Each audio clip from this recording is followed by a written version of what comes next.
আমরা একটু গোপালগঞ্জে যাব, কারণ আমরা মাত্রই জানতে পেলাম গোপালগঞ্জে এনসিপির যে সমাবেশ চলছে সেই সমাবেশে হামলা করা হয়েছে এবং আমরা দেখতে পাচ্ছি সেখানকার সরাসরি যে পরিস্থিতি। দর্শক, এর আগেও আপনারা জানেন গোপালগঞ্জে পুলিশের গাড়িতেও আজ হামলা, ভাঙচুর এবং আগুন দিয়েছিল নিষিদ্ধ সংগঠন ছাত্রলীগের নেতাকর্মীরা, আর এতে তখন 4 পুলিশ সদস্য আহত হয়েছেন। আজ আমরা কিছুক্ষণ আগে যেমনটি দর্শক আপনাদের জানানোর চেষ্টা করছিলাম, সহকর্মী আব্দুল্লাহ তুহিন আছেন যে এখানে যে এনসিপির সমাবেশটি হওয়ার কথা রয়েছে সেই সমাবেশে আবার হামলা করা হয়েছে এবং আপনারা সরাসরি সেখানকার চিত্র দেখতে পাচ্ছেন। সেই হামলার যেই চিত্র আপনাদেরকে দেখাচ্ছি, এখানে বিক্ষিপ্তভাবে কিছু চেয়ার পড়ে আছে যেমনটি দেখছি এবং সমাবেশ ঘিরে যে সকল মানুষ সেখানে জমায়েত হয়েছিলেন আপাতত তাদের দেখতে পাচ্ছি না। সহকর্মী আব্দুল্লাহ তুহিন আছেন, আমরা চেষ্টা করব তুহিনের মাধ্যমে জানাতে। তুহিন, শুনতে পাচ্ছেন? কিছুক্ষণ আগে ঝুম বৃষ্টির ভিতরেও স্থানীয় নেতৃবৃন্দ বক্তব্য রাখছিলেন। ঠিক সেই সময় স্টেজের উল্টো দিক থেকে, অর্থাৎ এই যে খালপাড়ের উপরে বৃষ্টির ওই প্রান্ত থেকে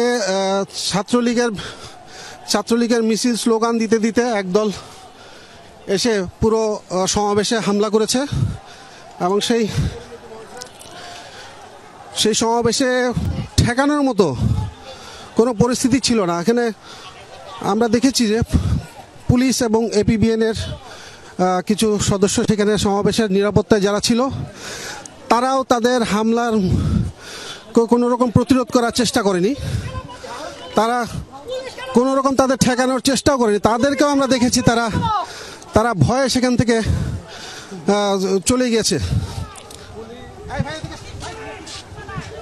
আমরা দেখেছি যে এখানে হামলার সময় তারা প্রতিরোধের চেষ্টা করেছিল। কি এখানে আমরা যখন শান্তিভাবে সমাবেশ করছিলাম, আওয়ামী সংগঠনের সন্ত্রাসীগুলো এখানে এসে হামলা করেছে। তার দেখতে পাচ্ছেন পুলিশরা এর কোনো প্রতিহত করে নাই, আমাদের উপরে বোম নিক্ষেপ করেছে, ওখান থেকে পুলিশ কোনো প্রতিহত করে নাই। আপনি জানলেন কেন? আমাকে জানলেন কেন? আমিও তো সাংবাদিক। বৃষ্টি, আমরা হঠাৎ করে এরকম মিছিল স্লোগান দিয়ে তারা প্রায় শখানেক কর্মী তারা স্লোগান দিয়ে এসে এই ব্রিজ পার হয়ে, নদীর এই অংশ অর্থাৎ ব্রিজ পার হয়ে এনসিপির সমাবেশে হামলা করেছে এবং সেখানে আমরা বেশ কয়েকটি ককটেল বিস্ফোরণের ঘটনা ঘটেছে। তো সবচেয়ে যেটা লক্ষ্য করার বিষয়,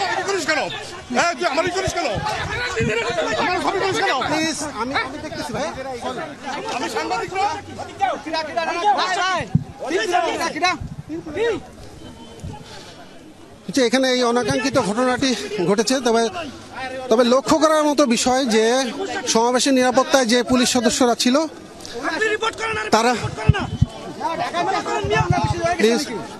তারা সেখানে কোনো রকম প্রতিরোধের চেষ্টাই করেনি।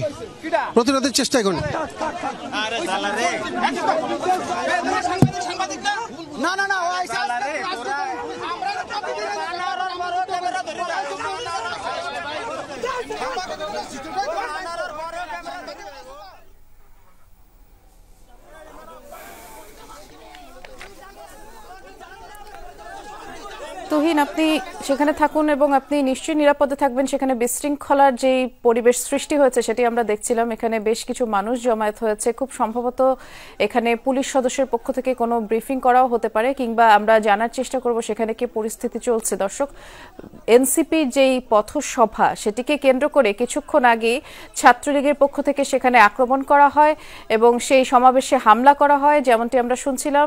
এনসিপির একজন কর্মীও সেটি বলছিল। আমাদের সহকর্মী আব্দুল্লাহ তুহিন আছেন, তিনি আমাদেরকে সেখানকার বিস্তারিত যেই অবস্থা সেটি জানাবার চেষ্টা করবে। তবে ইতোমধ্যে আমরা দেখছি সেখানে একরকম জটলা তৈরি হয়েছে, পরিস্থিতি কিছুটা বিশৃঙ্খলা। তুহিন, বলুন আপনি। আমরা সেই দৃশ্যটি দেখেছি এবং তারা এসে একদম বলা যায় যে খালি হাতে এসে হামলা উপস্থিত যে সমাবেশের যে চেয়ারগুলো পিছনে ছিল সেই চেয়ারগুলো তারা ভাঙচুর করেছে।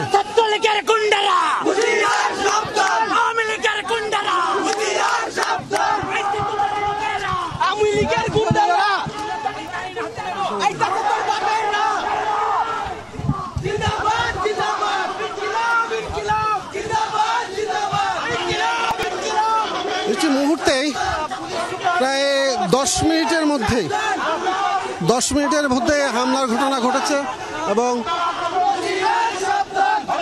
হামলা করে তারা সমাবেশে যে স্টেজের ডায়াস ছিল, স্টেজের ডায়াস ভাঙচুর করেছে, ব্যানার টেনে ছিঁড়ে ফেলেছে এবং প্রচুর ইটপাটকেল নিক্ষেপ করেছে, সাথে সাথে বেশ কয়েকটি ককটেল বিস্ফোরণ ঘটিয়েছে। হঠাৎ করে এই হামলায় বৃষ্টির ভিতরে যারা জুবুথুবু অবস্থায় স্টেজে অবস্থান নিয়েছিল স্থানীয় নেতৃবৃন্দ এবং এনসিপির কর্মী সমর্থকরা, তারা স্টেজ থেকে মুহূর্তের এই হামলায় হতচকিত হয়ে তারা স্টেজ ছেড়ে পার্শ্বে অবস্থান নেয়, সেখানেও তারা হামলার শিকার হয়েছে এবং তাদের হামলার শিকার পরপরই তারা পাল্টা প্রতিরোধ করার পর ছাত্রলীগের সেই মিছিলটি আবারও যেদিক থেকে এসেছিল ঠিক সেদিক থেকেই আবার তারা চলে গিয়েছে। তখন এনসিপি নেতৃবৃন্দ আবার তাদের সমাবেশস্থল নিজেদের দখলে নিয়েছেন, কিন্তু তাদের ক্ষোভ অভিযোগ এখন সব পুলিশ আইন শৃঙ্খলা বাহিনীর উপর। তারা প্রতিবাদ করে বলেছে যে পুলিশ যদি সামান্যতম প্রতিরোধের চেষ্টা করত তাহলে এই সমাবেশে হামলার ঘটনা ঘটতো না বা সাহস পেত না। তবে তারা পুলিশ সদস্যরাও দল না, আপনারা কি দেখেন কারা হামলা করেছে? স্থানীয় বখাটেরা হামলা করছে, কিন্তু আমরা পুলিশের ভূমিকা দেখে পুরোপুরি অবাক যে মাত্র কয়েকটা বখাটে সন্ত্রাস দেখা তারা ইচান এভরিওয়ান সব পলাইলো। তাহলে সাধারণ জনগণ, সাধারণ মানুষ, আমাদের নিরাপত্তা কোথায়? এরকম একটা জনসমাবেশে তারা মিনিমাম কোন নিরাপত্তা আমাদেরকে নিশ্চিত করতে পারে নাই। এরা কেমন পুলিশ, কেমন নিরাপত্তা বাহিনী, এরা কিসের লোক? এরা আপনারাও তো ছিলেন, আপনারাও তো কোনো রকম ঠেকানোর চেষ্টা করেননি। এখন আমি বলি, আগ থেকেই কিন্তু বারবার এলার্ট করা হচ্ছে যে গোপালগঞ্জে এরকম হামলা হবে। ইভেন ভিতরে কাশিয়ানি বা ওই আদার সাইডে হামলা হয়েছে, পুলিশের গাড়ি পড়ানো হয়েছে।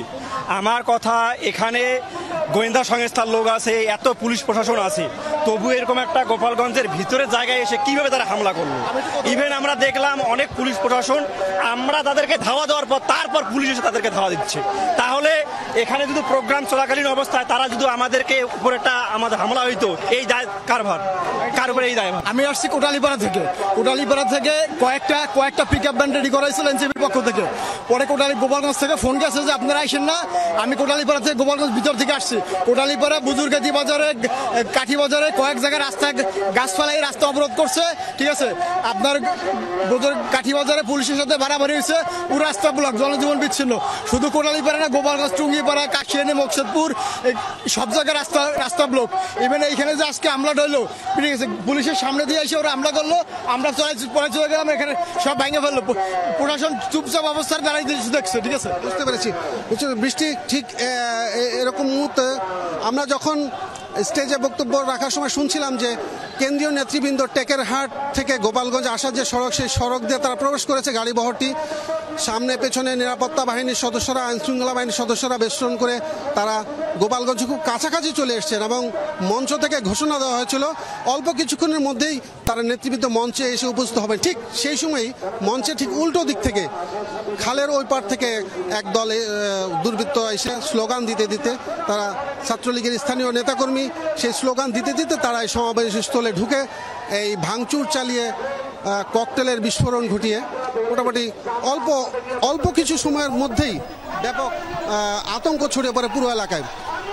নেতৃবৃন্দ দিক বিদিক ছুটোছুটি করেন এবং বেশ কয়েকজন ইটে আঘাতে আহত হয়েছেন বলে আমরা দেখতে পেয়েছি। তবে এনসিপির স্থানীয় নেতৃবৃন্দ আবারও হামলাকারীদের পাল্টা ধাওয়া দিয়ে তাদেরকে সরিয়ে দিয়ে তারা আবারও স্টেজে অবস্থান করছেন এবং তারা সমাবেশে সবাইকে আসার আহ্বান জানিয়েছেন। দৃষ্টি আমরা সেটা শুনছিলাম। তুহিন, আপনি একটু চেষ্টা করবেন কি, সেখানে তো আইন শৃঙ্খলা বাহিনীর সদস্যরাও আছেন, এরকম একটি ঘটনার পর আসলে তাদের বক্তব্য কি? কারণ এই সমাবেশ হবে সেটি তো আগে থেকেই নির্ধারিত ছিল এবং সকালেও যে ধরনের ঘটনা ঘটলো, পুলিশের গাড়িতে যে হামলা ভাঙচুরের ঘটনা ঘটলো, তাতে করে তো আইন শৃঙ্খলা বাহিনীর আরো তৎপর হওয়ার কথা ছিল না?